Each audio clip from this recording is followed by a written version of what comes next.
জয় যিশু। পরিচর্যাকারীকে পরিচর্যাকারীকে প্রেরিত 26 অধ্যায় 16 থেকে 18 পদ। প্রেরিত 26 অধ্যায় 16 থেকে 18 পদ। সমস্ত সৃষ্টির কাছে এই শুভ বার্তা বয়ে নিয়ে যাবার জন্য ঈশ্বর আমাদের নিযুক্ত করেছেন। আমরা সবাই তার পরিচর্যাকারী। ঈশ্বর বাক্য থেকে আমরা জানতে পারি অভিজ্ঞান ও সাক্ষ্যের জন্য স্বর্গরাজ্যের এই শুভ বার্তা সারা পৃথিবীতে অবশ্যই প্রচারিত হবে। তারপরেই আসবে সমাপ্তি। মতি 24 অধ্যায় 14 পদ। মতি 24 অধ্যায় 14 পদ। এই কাজের দায়িত্ব আমাদেরই উপর অর্পিত হয়েছে। তিনি আমাদের তার শক্তিতে সম্পৃক্ত ও সুসজ্জিত করে তুলতে চান। জগতের কাছে পরিচর্যা শুরু করার সময় 5টি বিষয় আমাদের স্মরণে রাখতে হবে। আমরা কাদের কাছে প্রেরিত হয়েছি? আমরা কাদের কাছে প্রেরিত হয়েছি? আমাদের পরিচিত, চেনা জানা, পীড়িত, নিঃসঙ্গ, মৃত্যুমুখী মানুষের পরিচর্যার ভার প্রভু যিশু আমাদের উপর অর্পণ করেছে। যাদের হৃদয় দুঃখে ভারাক্রান্ত হয়ে পড়েছে, যাদের জীবনে কোনো প্রত্যাশা নেই, যারা নিঃসহায়, প্রভু যিশুর মতো আমাদেরও তাদের পাশে দাঁড়াতে হবে। লুক 4 অধ্যায় 18 পদ। লুক 4 অধ্যায় 18 পদ। দ্বিতীয়ত, আপনি কি পরিচর্যা করতে যাচ্ছেন? আপনি কি পরিচর্যা করতে যাচ্ছেন? হারিয়ে যাওয়া আত্মাদের কাছে আমাদের পরিত্রাণের বাণী প্রচার করতে হবে। তাদের দৈহিক প্রয়োজন মেটাবার জন্য খাদ্য ও বস্ত্র দিতে হবে।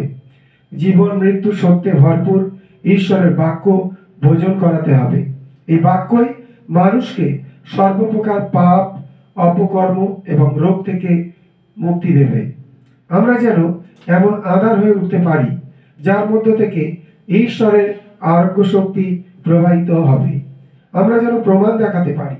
মার্ক 16 অধ্যায় 17 থেকে 18 পদ। মার্ক 16 অধ্যায় 17 থেকে 18 পদ। তৃতীয় বিষয়, আপনি কোথায় পরিচর্যা করতে যাচ্ছেন? আপনি কোথায় পরিচর্যা করতে যাচ্ছেন? সাধারণ বিষয় অনুযায়ী আপনি মণ্ডলী গৃহের ভিতরে বা দরজার ঠিক বাইরে পাপী মানুষদের দেখতে পাবেন না। তাদের দেখতে পাবেন আপনার কর্মক্ষেত্রে, বিদ্যালয়ে, পথে ঘাটে, পানশালায় এবং কারাগারে, আরো বিভিন্ন স্থানে।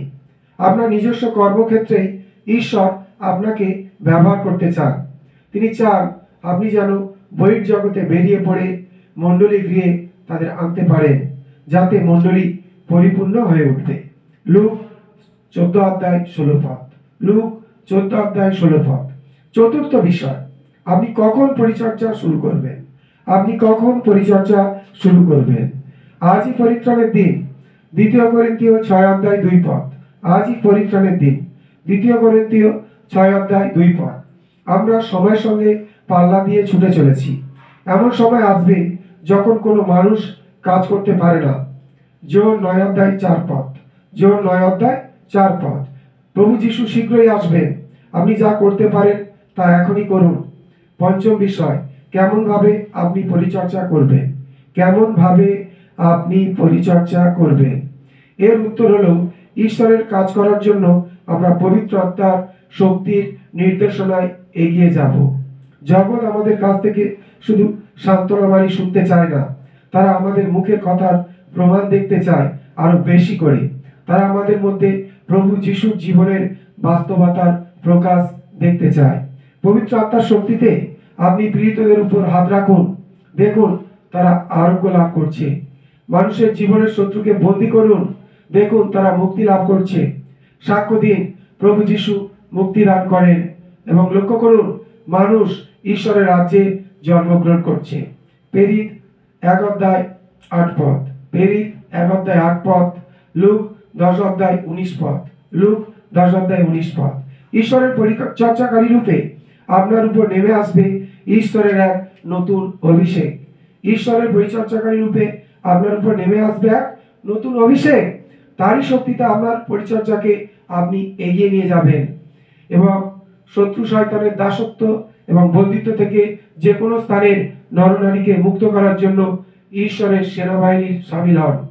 এটা ঈশ্বরের কাজ। আপনার হাতে আগামী দিনের ঈশ্বরের কাজ ন্যস্ত হয়েছে। প্রভু যিশুর জন্য জগৎকে জয় করার সময় এখনই উপস্থিত, কিন্তু খ্রিস্টদের কোথায় আপনার সঠিক অবস্থান তা নির্ধারণ করার জন্য ঈশ্বরের স্বরের দিকে কান পেতে থাকুন। জয় যিশু।